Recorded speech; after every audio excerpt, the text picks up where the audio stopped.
Hello and welcome to Charlotte's Web, everybody.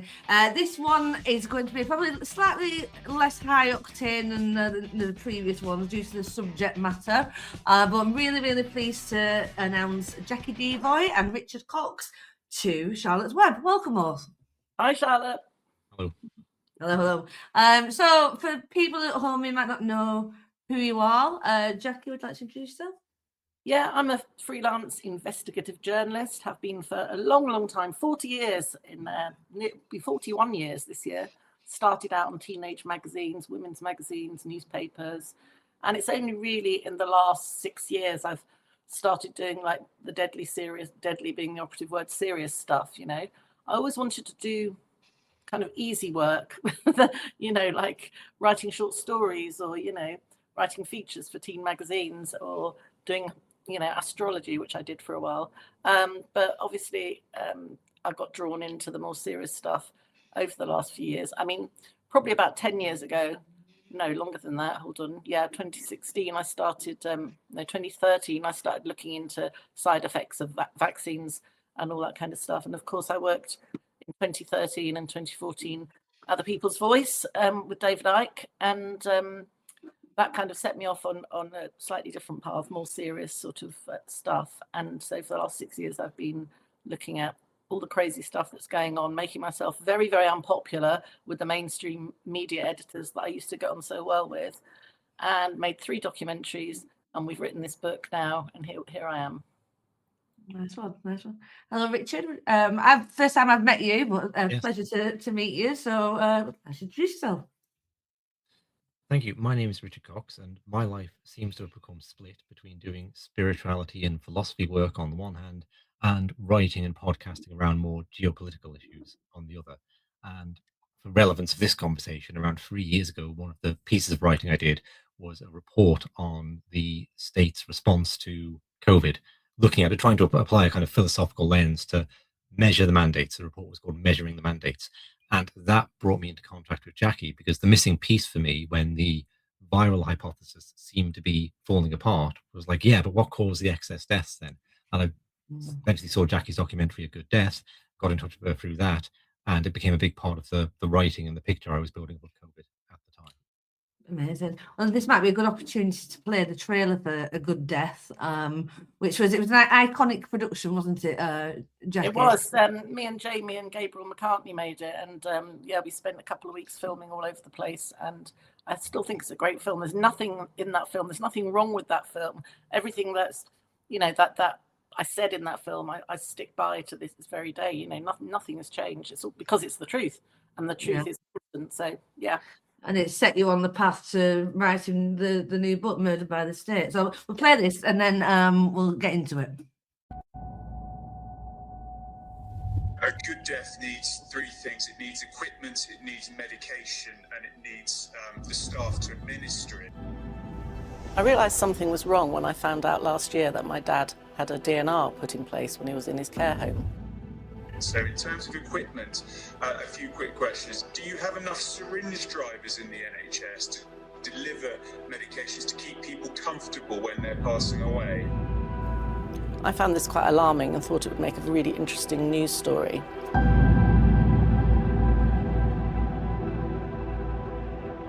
I contacted 28 editors. They decided not to run the story. They never explained why. And the second one is with that's to the syringe drivers deliver medication, particularly things like Midazolam and morphine. He was awake at the time, but upon going in that room, he was sedated with Midazolam and given morphine and never woke up. T34 is a cocktail of medication drip feeding under the skin, and now I know that was given to kill her as quickly as possible. The end of life is really the most crucial time in your life. Midazolam weaponizes this end of life so-called care. So you're saying voluntary euthanasia is assisted dying? Yes. And euthanasia is... Where can that happen without the patient's consent, though? It's happening all over the country every single day of the year. I spoke to her and I said, "You're right, darling." She said, "Get me out, get a wheelchair and get me out of this hospital now." She said, "They're trying to kill me." She was crying, begging for help. All medication stopped, no nutrition. I said, "How do you feel on a 1 to 10? She said, "I don't know. I've got to keep my wits about me because I'm dealing with these silly people." These stories needed to be heard, and I realised they'd be better captured on film than on paper.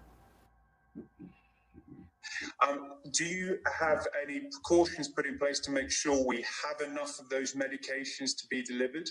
Yes, right now we do.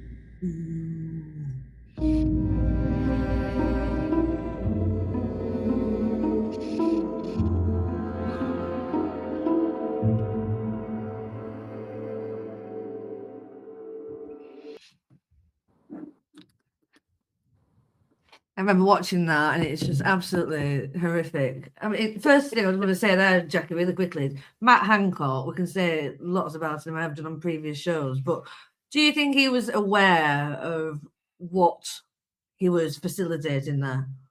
No, it's not whether I think it or not. He absolutely was aware, and he orchestrated a lot of this. By once he was the health secretary, and he decided to bring in the COVID protocol.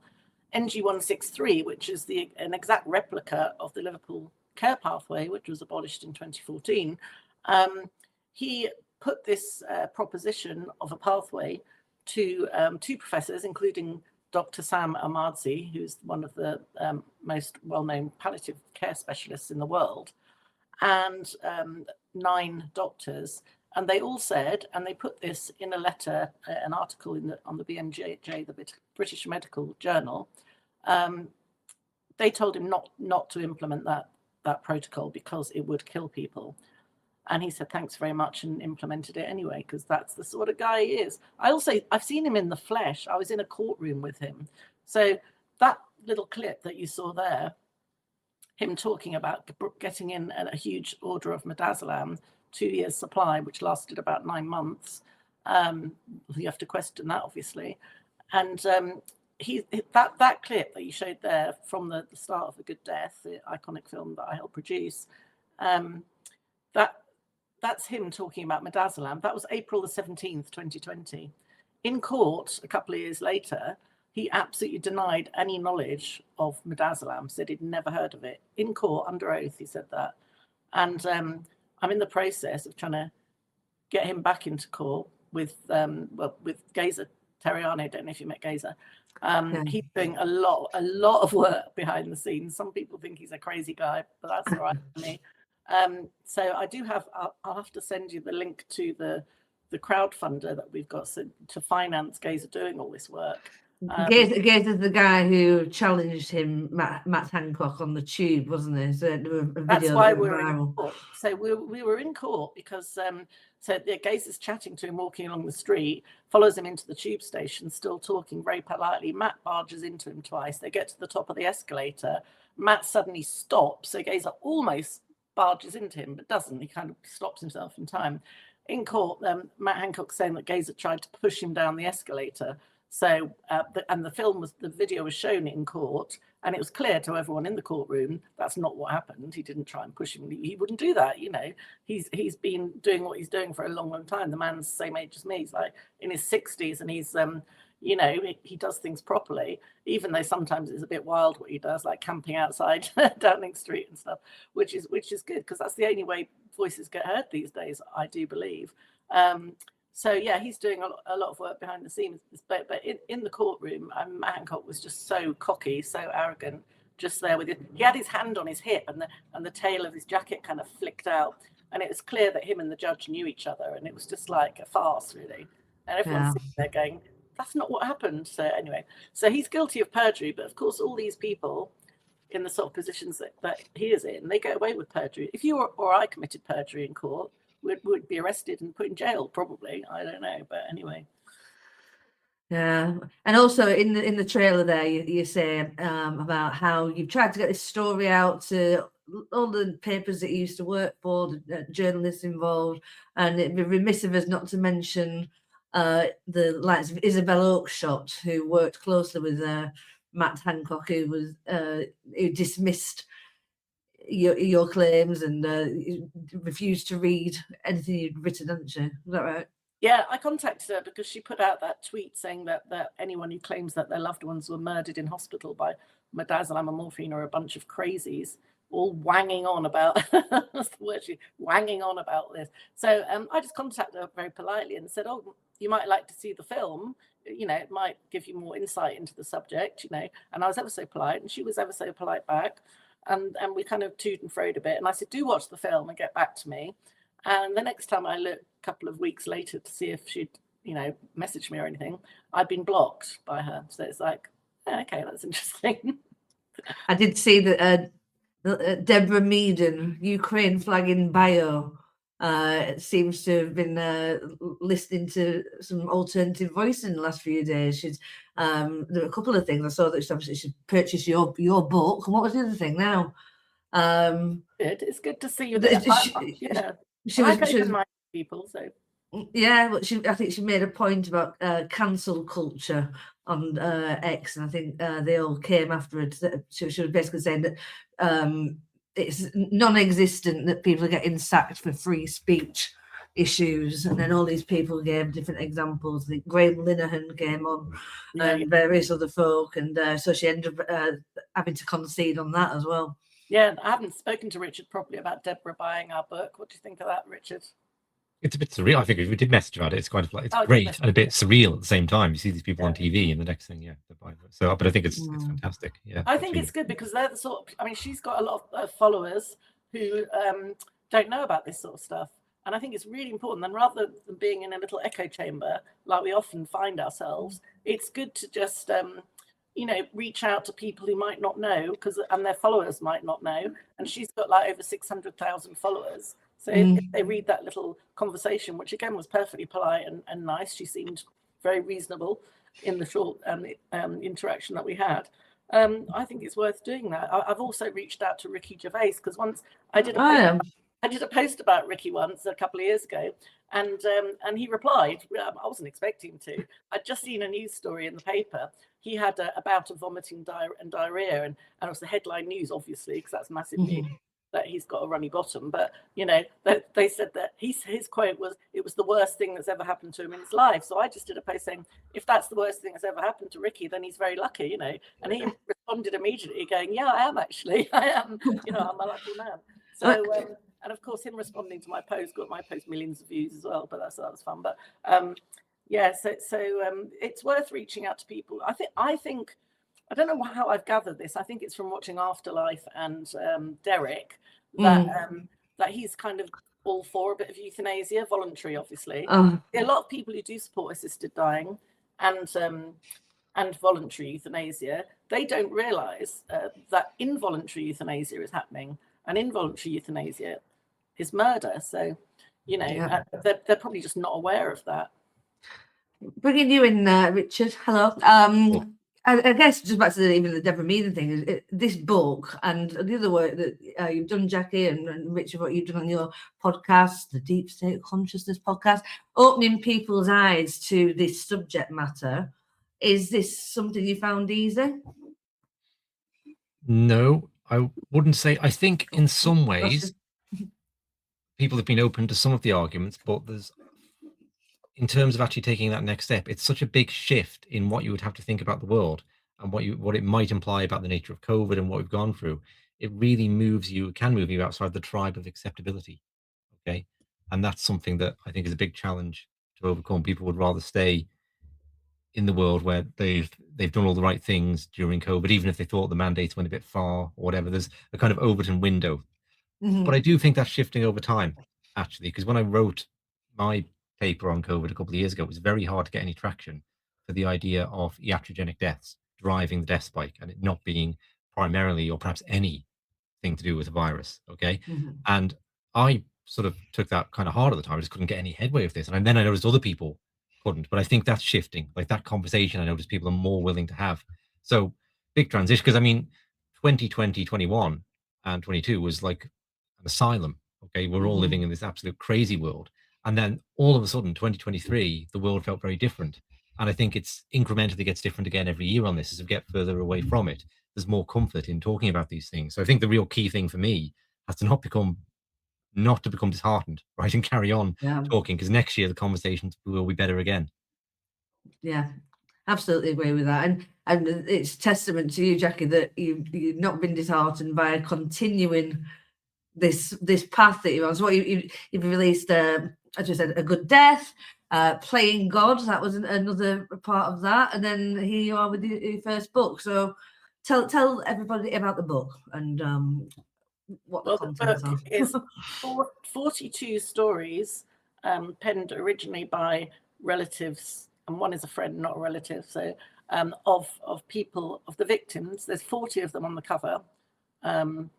We would only fit 40 on, and it was fine with the people who don't appear. So, and so that's. I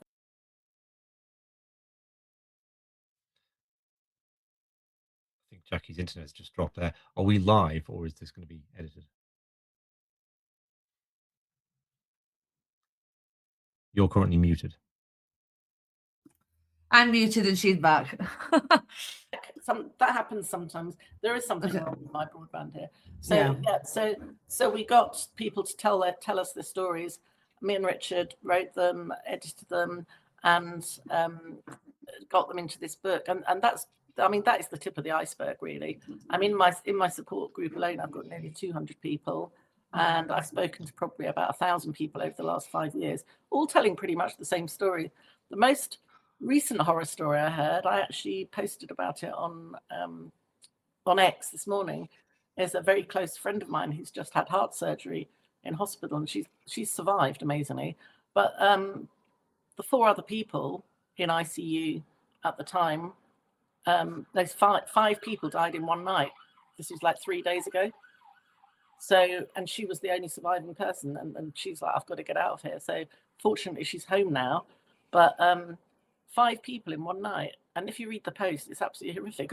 Loads of people are saying, oh, you know, this didn't happen, sort of thing. You've completely made it up. As I keep saying to people, why would I do that? Oh, to promote your book, because I mentioned the book because it was relevant to the conversation, you know, hospital horrors, you know. Yeah. And yeah, if it promotes the book, great. That wasn't the purpose I put it up. I just think people need to know about this stuff. You know, she wanted to stay anonymous because for a lot of obvious reasons, and she's still really traumatized by what she's been through. But to witness that, you know, well, and she's thinking, I'm next, you know, I'm going to be next. Now, and it was very odd because the first 4, the machines started beeping, and the defibrillators came out, and the next thing they're dead, one after the other. And then the 5th one, the machine just beeped and beeped and beeped, and no one came. The person was left behind. And she's like, I'm next, you know, because they'd all been through similar surgeries to her. And people don't want to believe it. I don't blame them for not wanting to believe it. A lot of people are saying I'm scaremongering and it's really dangerous and I'm stopping people from going to hospital. You know, they're not going to go and they're going to die and it'll be all my fault. But it's like, I just think people need to be aware of all these stories. And if you choose not to believe them, that's up to you. But I've got no reason to lie, and I don't lie. And my friend doesn't lie either. But a lot of people think, oh, she was probably on morphine. She was probably hallucinating. It's like...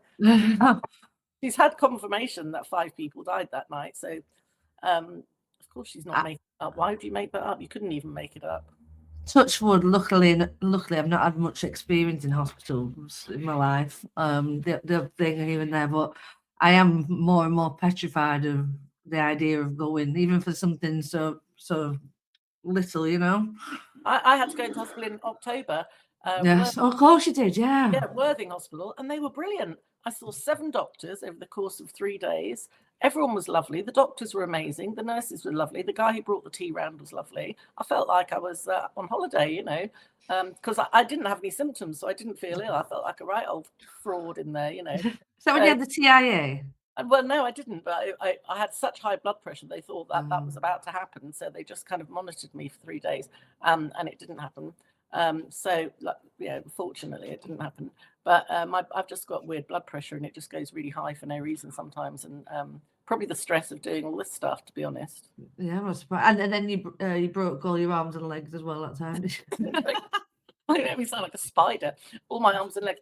No, I broke both my ankles in an accident in 2020 Yeah. on April Fool's Day, as it were. But in Malta, that was a nightmare. So I've got constant PTSD in my own life, and then I've got all the dreadful stories that because it's not just writing a story. You know, you're dealing with the people. Richard's doing some brilliant sort of long form interviews with them as well, audio, which we're putting out as well, if you want to mention that. Please tell us. It's been quite harrowing to speak to these people. Oh, yeah. I mean, a couple of things on that. One, we made the decision to do the audiobook with as many as possible of the actual contributors reading. I was actually thought that would be a logistical nightmare and said, oh, we can't do it. And then we did do it. And it was actually, I was completely wrong because, well, it was logistically challenging, but well worth it because you've never heard an audiobook like it. Okay. And not in every sense in a good way, not in a way that's going to make you happy, but in a way that really the emotionality, the tone of the voice takes you into that experience. So, I mean, we've had people say that they could listen to one a week or something, haven't we? They can't do more than that. I totally understand. And I'm doing some long form interviews where I'm just giving people the opportunity to say whatever they want to say, and they can talk for 15 minutes, they can talk for an hour, step by step going through. And I'm just asking the questions I think the listener might want to hear, if anything that doesn't quite make sense to me in the story. And that is, I would say, humbling is the word, right? And I feel intensely grateful after everyone to the people who could have so easily just stuck this experience in a box deep down in their psyche and never looked at it again. And that, I think, would have been the easier thing to do in a lot of ways, okay? But they've chosen to engage and put this in the public domain. And whilst that may or may not be ultimately better for them, it's something that's so necessary for the rest of us and so necessary for society. But it does evoke a lot of suffering to sit there and have to relive this and relive it. So I'm really humbled and appreciative of the people for doing this and getting these stories out there. How did you manage to find each of the contributors? How did we? I think I must have contacted you. I must have come across a good death in some way. Just a backstory to that. Okay, so. Oh yeah, well, I had the support group, so I've got an immediate pool of people who are ready to tell their story. So Richard found them through me, through working together. Yeah. Sorry, I think I misheard the question slightly. We could put together another book tomorrow.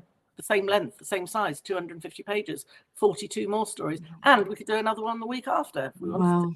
We could probably... Well, how do the people in the support group find you then? So in terms of what are they looking for? Are they people who've not got answers to their situation and people have recommended your group, people have recommended you?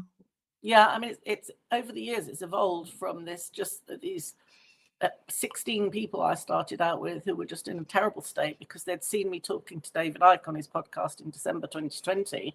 And we were talking about, is there a cull going on in the care homes? What the hell's going on here, you know? And then, there's David's review of the book, yeah. And then it just escalated and more people coming to me saying, I think that happened to my mom, I think that happened to my brother.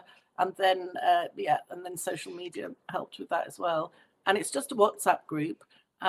But because some people have been in that group so long and they've done so much research, they're so knowledgeable now. They're more, and we do have a doctor in the group as well, just because they've been through the same thing.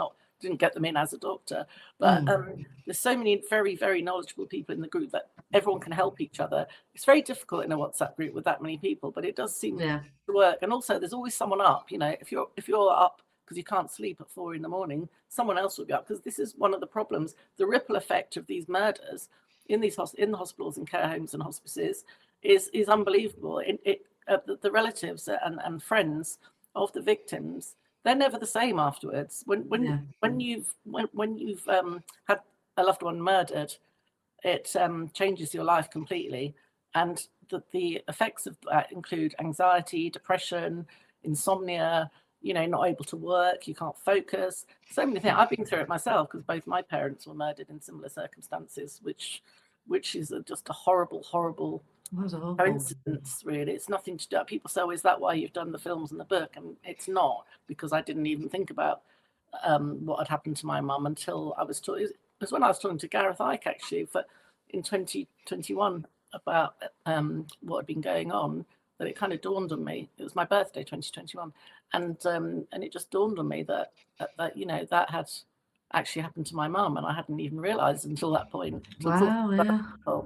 And then, obviously, while I was editing A Good Death at Iconic, something had happened to my dad. So he was killed by paramedics in his own bed at home. So they overdosed him with drugs, and there was nothing wrong with him. He was recovering from a stroke, but.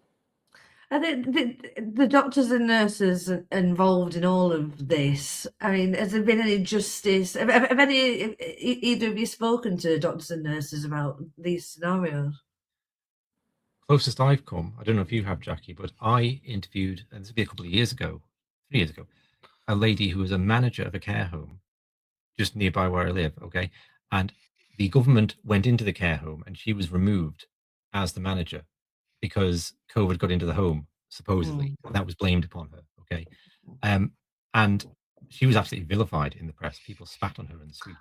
Okay, she attempted suicide over this because she was blamed ultimately for like 20 deaths in the media. Okay, and it all came to absolutely nothing. But she was receiving reports out of the care home from about government nurses going in and injecting people with high doses of midazolam. And that, so that in the area on the Isle of Man where I live, that was kind of the big scare story here. Okay, that had gone to a nursing home and suddenly 20 people were dead. Okay, so that just emphasized the importance of all the lockdowns and the PPE and the masking and the social distancing. It sort of brought it home.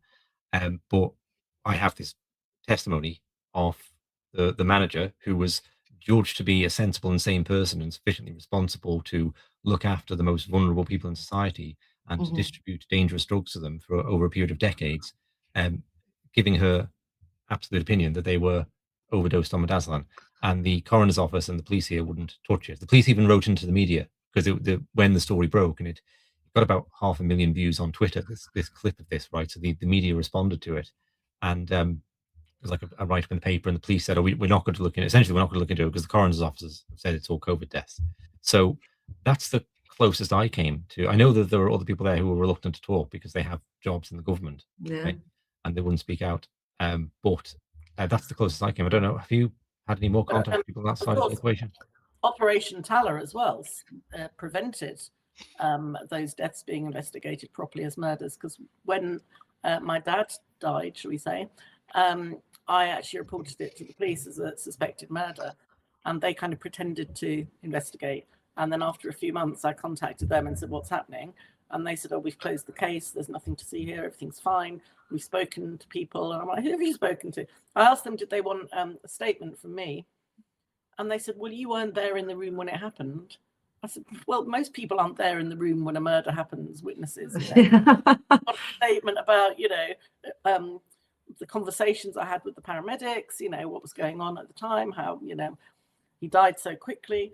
And yeah, it's a really awful story. I did write about that, and it's published on David Icke's website, actually, The Truth About My Dad. You can see that on the website. But it's a very harrowing story, and it happens so quickly. 1 minute he's fine, the next minute he's dead. And this is a recurring theme as well with the stories, that they're fine, they're ready to come home, and the next thing they're dead, or someone goes in because they had a dizzy spell, and the next thing they're dead. It's like you don't die of a dizzy spell, And it's not just the elderly as well. It's young people too that have been victims. I saw the I've got the wrong word for him now. He's not an undertaker. Is it embalmer John O'Looney? He's a funeral director, yeah. Funeral director, of course, yeah. He's reviewed your book. Yeah. But he's another example of another profession where there's only a few lone voices speaking out and seeing what the actual horror of what's happening is. Yeah, he's like me, dog with a bone. I get on very well with John. When I was doing my show for UNN, I had him on, probably 4 times, I think, because he's great to chat to and very knowledgeable about what's been happening and outspoken. And he doesn't care in the same way as I don't care about what people think or say. And I haven't got a job to lose. I'm broke and jobless anyway. This is my job now, doing this, obviously. But obviously it doesn't pay very well. But I envy people who work in the co-op. I'm serious. It's like, wow, they've got like a monthly wage coming in. We're doing on book sales now. You're doing something for you that is, well, your conscience will be clear. You know, you can't, you are a dog with a bone. If you were to ignore it and let somebody else deal with it. I mean, think about so many professions, especially with the COVID thing, who some people, you know, had a hunch something was wrong, but they started to get on with it. You know, even in my previous life, I had to be quiet while, you know, managing a team of people and things like that. And luckily, I'm in a position now, again, touch wood, where I don't have to pretend to be something that, not suffer from wrong think anyway. Yeah. How have you managed that, Richard? I was just curious when. Yeah. Managed to navigate through the world. Yeah, you managed to be able to speak out and write what you write. I mean, the reason I chose Richard as to work with is because of the amazing report he did, and he's written the brilliant foreword for the book, which I think is about 25 pages long, isn't it? It's great. It's most of the report, basically, isn't it? I mean, how many pages was the actual report? Oh, no, you're talking about, it's about, I think it's about 27,000 words. So Yeah. what is that, 150 pages, I guess? But Yeah, and well it went worth through Yeah. masking and the thing, I don't know if this goes on YouTube, so the thing we can't mention on YouTube and and the It's lockdowns. basically And everything. what we've got in the foreword is 100th of the actual report, but it's still like sums it all up really, really well. And Richard's obviously very knowledgeable about it. And now I've forgotten the question asked. Oh yeah, what about and it's not my show. What am I doing? No, you've got it. No, yeah, how you navigate through the world with, I guess, knowing what you know. Right. Yeah, I feel okay. I think maybe the sort of spirituality stuff balances us out. So there's an overall kind of positive. And I remember reading a David Icke book when I was 18, which whatever's happened since then, sort of intellectually for me or whatever, it was a very interesting foundation because the biggest secret it was, which goes right into the darkest depths. Okay, whether you believe them or not, it does go into those dark depths, and then has this expression at the end about but it's all an infinite ocean of love that we're swimming in, and that's what we all come back to. So there's kind of a balancing out, sort of psychologically.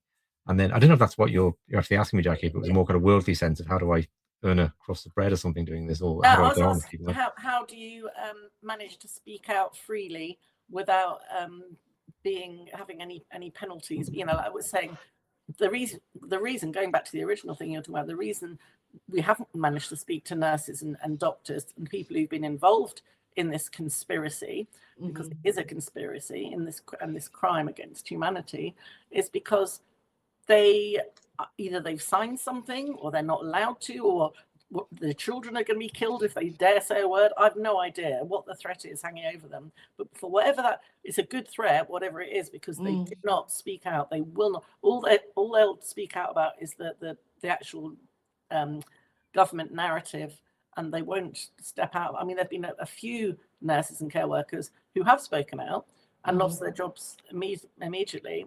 And right at the start in 2020, I did a couple of articles for the Daily Mail, for the Mail Online, with a couple of people who did that. A girl called Carly Lou Mansfield. Yes. I mean, she was working for the NHS in a care home, I do believe, and started saying, you know, COVID's a load of nonsense, which is great because we're all the emperor's naked people, you know. And I've always been like that, and you've probably always been like that. Have you always been like that as well, Richard? It's like you just have to tell the truth. It's like everyone else is saying black, and you've got to say it's actually white, you know. Yeah, I think I think maybe I'd always had a commitment to truth. Okay, I think probably I thought the emperor was fully clothed. I was about 18 or 19 years old, and then realised that maybe his overcoat is missing, and maybe his trousers aren't on, and it's progressively, oh no, he is naked. About 15 years ago, maybe a bit less, I used to work in a medical centre. I really enjoyed it, actually. I'm glad that I left pre-COVID, because who knows how many you-know-whats I'd have had since then. But I do remember often talking about, but not really fully understanding, to patients about the Liverpool Care Pathway. And so do you cover that in the book? Because a lot of people might have heard of it but not understand what it is. But maybe if you'd like to explain, one of you, it's up to you. I don't mind. Well, it was, I mentioned it earlier, that it was abolished in 2014. It was a barbaric, inhumane care pathway. There was no care involved at all, in which patients who were considered to be end of life were, they had all their essential medications withdrawn. They were starved. They were had fluids withdrawn, so dehydrated, and they were administered end-of-life medications which killed them. So it was basically they were being put down and killed because they were considered to be end of life. And most of them did have terminal illnesses from what I can see. And then what we saw in 2020 was this same pathway being brought back in, renamed NG163, later changed in March 21 to NG191, and used against all advice not to use it to treat COVID. It was a COVID protocol. Now, COVID obviously didn't exist, but let's say it did. It's this respiratory virus that's going to kill everyone in the world, and everyone's terrified. And you go into hospital with a respiratory problem, and what do? They give you drugs that depress your respiratory system. A benzodiazepine and an opioid, usually midazolam, usually morphine, could be fentanyl, could be lorazepam. But this mixture, if you look in the BNF, the British National Formulary, it's advised not to ever use a benzodiazepine with an opioid because it will possibly kill you. It depresses your breathing over a period of time to the point where you're not breathing anymore. So, yeah, that's basically the Liverpool Pathway lives on. The Liverpool Care Pathway lives on. And in the period between 2014 and 2020, it was still being used. In fact, someone just said to me today that they had a loved one in hospital not that long ago, and they actually referred to the pathway as the Liverpool Care Pathway. They didn't calling it by the new name. They all know what it is. And nurses have seen, doctors have seen. The doctors are clever. They don't ever actually administer the drugs. They get the minions to do that. So this is why they're pushing the assisted dying bill as well, because, you know, my theory is once that comes into force and people are allowed to voluntarily have themselves killed, then when all this stuff comes up, like all scandals do, 30 years later, you know, thalidomide, the infected blood scandal, post-office scandal, 30 years later they'll go, oh, well, you know, it's all different now. People do that all the time. What's the big fuss? You know?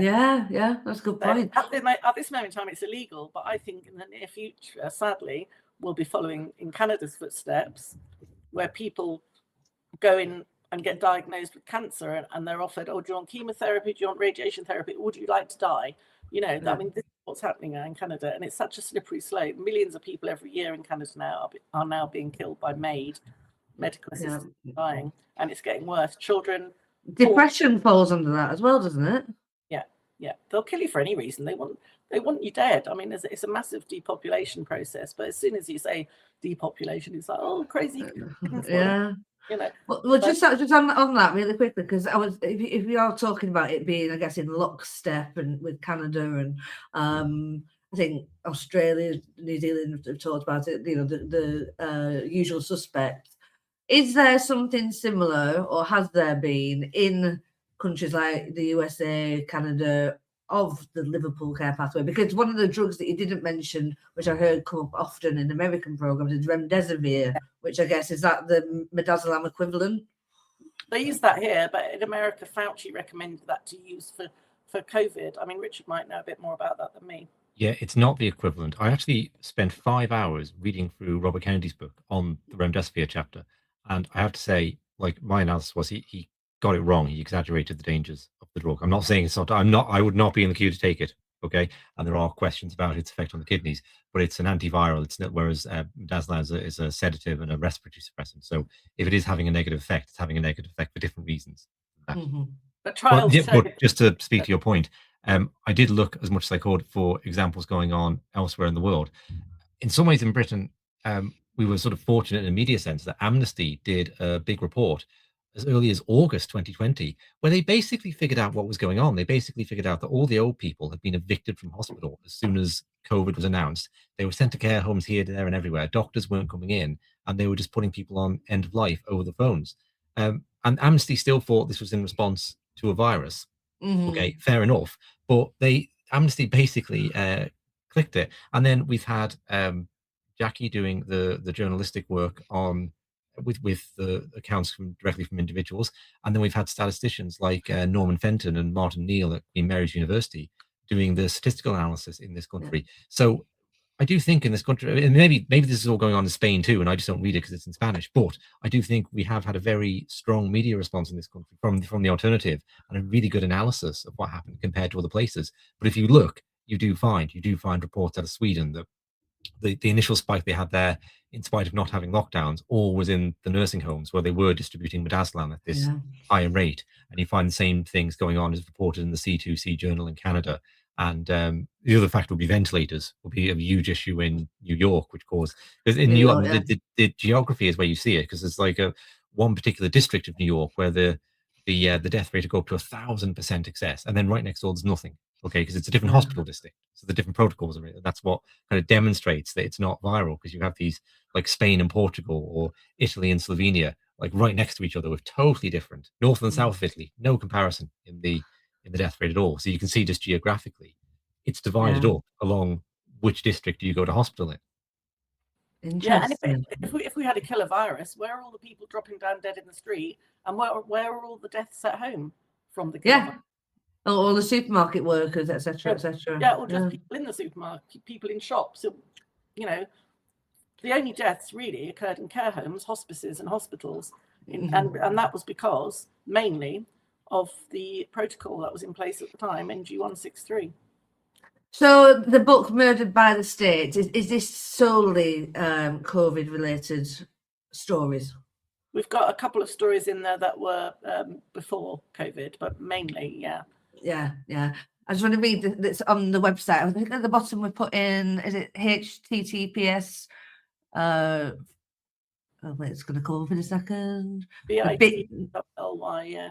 Yes, so everyone needs to go to this website to read more. But on this, it says, wondered why a loved one in a UK hospital, hospice or care home died suddenly and unexpectedly. Suspected the end-of-life pathways involve more than just palliative care.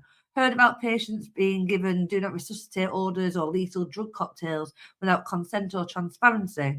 Questioned the sharp rise in deaths under the 2020 death protocol NG 163. Felt frustrated that mainstream media has ignored stories of involuntary euthanasia in the UK. Believed that vulnerable people deserve protection from involuntary euthanasia and blanket democide. And this book is for you. It is. It is. Was there anything else you wanted to add about this? We've done 45 minutes nearly. Yeah, is that long enough for you? I could ramble all. Yeah, no, go for it. I needed to be off, so I didn't want to press you. I've got ramble a bit more, both of you. Go. We can. I don't know. What do you want to know about in particular? So where can people find it? The audio book, etc. I know we just mentioned that. You've got all the information there, which is brilliant. So you've got following you, following me. Find Richard's website. That's very efficient. That's good. And where there's a website for the PDF of the book. And that will take you through to get the hard copies, paperback or hardback, on Amazon. And the website also has the audiobook download. And the PDF is donation based, so everyone can afford to get a copy. And like whatever people can afford to put in, you know, I think there's a recommended amount, whatever that is, but it's donation based, because we're absolutely keen that everyone can get a copy of this. And I would really ask that if people are listening to this, that please do check out the website and at the very least download a copy, because you know, we need to get this information. It's imperative that we get this information spread, even if we're in a long battle and nowhere near the end of it. This has to come into the public domain, and everyone can contribute to that. Yeah, and take care. Yeah, if you can't afford to get the book, as Richard's saying, the PDF can actually be free. You know, so it's donation based. You can pay 1 penny for it if you want. So everyone can read it. I just think it's really important. It really is important. Obviously, we do appreciate donations, because then we can, quite literally, we can do the second and the third book and whatever else, and get as many of these stories out there as possible. We just need to make it absolutely overwhelming and unignorable, because this story, the Liverpool Care Pathways, it did break. It broke in, I think it was the Telegraph in 2008. Published a letter from 4 doctors saying, oh, there's something really funny going on here. We've lost track of what's going on with the death processes in hospitals. And that started a chain reaction, which led to the government inquiry. So it's not impossible to get this in the media, and that's what we need to do again. Well, it's been impossible for me, and I'm still trying on a weekly basis, every so often, talking to the same editors. Well, a lot of them have disappeared now. They don't work for the papers anymore, gone on to work for big pharmaceutical companies, most of them. But just to say, are you ready to publish this story yet? I'm such a dog with a bone. Now they just ignore me completely. It's just tumbleweed every time. But well, go on, sorry. I was going to say, I mean, we talked earlier, Richard, about the Overton window and things like that. And the Daily Mail, for example, are publishing in terms of the vaccine injuries, heart issues since the vaccine, you name it. When once of a day they were demonising everybody. And so they ignored you. Are they ready to listen to you now? Yeah, well, another thing that I was pushing at the time, that was vaccine injuries. It was the involuntary euthanasia story. There was also the misattribution of deaths to COVID. This was right from 2020 when people were saying, my husband died of cancer and it's got COVID on his death certificate, you know. Yeah. They didn't want any of that. But then about April 23 or 24, can't remember which one of the editors of the Telegraph came to me and said she wanted some more information on that. I'm really interested in looking into that now. And part of me is like, oh, you're so many years too late. And the other part of me is like, no, get the ego out of the way. Just give them the information because, you know, sometimes I think better late than never. But often I don't like that. But and then she said, can you send me like 5 examples? So I sent her 7 just to be on the safe side. You know, full stories of people who had loved ones' deaths misattributed, and then nothing. And then, you know, a few follow-up emails from me going, what's happening with that? Did you have a chance to look at it? Are you going to use it? Are you going to pay me for all the work I've done? And there's nothing. No, of course you don't get paid for any of the work. Occasionally they might, if you've spent a lot of time putting effort into, like I sent one thing to them, which was an interview with a consultant doctor in London about DNRs. And so I wrote that all up. And of course, they never published it because they were saying DNRs are being put on people over 50 in some hospitals. They deem that elderly. They're being put on people with mental health issues. They're being put on autistic children. They didn't publish anything about that, you know, but it was a great interview. And I got it published by an alternative news site. But no, they still don't want to hear that stuff at all. Yeah, it's I'd love to just see the chain of command there. So the journalist goes to the person who says no and sweeps it under. Well, I think they're obviously under Operation Talor as well. That's yes. Because right from early 2020, I was thinking they're not allowed to publish this stuff. This is weird because normally they would snap up this kind of stuff. What's going on? And they also weren't telling me. There was only one editor who said to me when I sent him some vaccine death stories, he said, we can't publish stories like that because it could jeopardize the vaccine rollout. Yeah, all good. Yeah, I know. But I couldn't believe he actually wrote that to me. And I actually wrote an article about that. But he's disappeared as well now.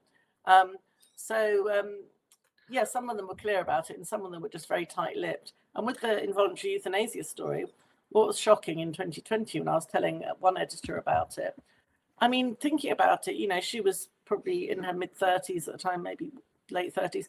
And she said, after I told her the whole story, she went, well, it's not much of a story really, is it? Because it happens all the time.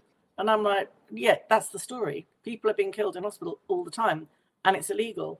And she was like, yeah, but, you know, we all know that, you know, when people are old and ill, they get a bit of a helping hand at the end. Everyone knows that. And I'm like, yes, but it's illegal. They're being murdered. Yeah.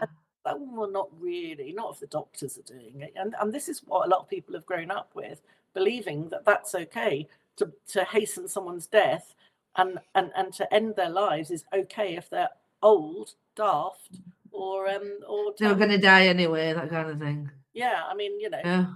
Yeah, and I've even had friends say, I said to me, I think that's happened to your relative, and they've said to me, well, you know, she had dementia. She's probably better off dead. And I'm like, oh, okay then.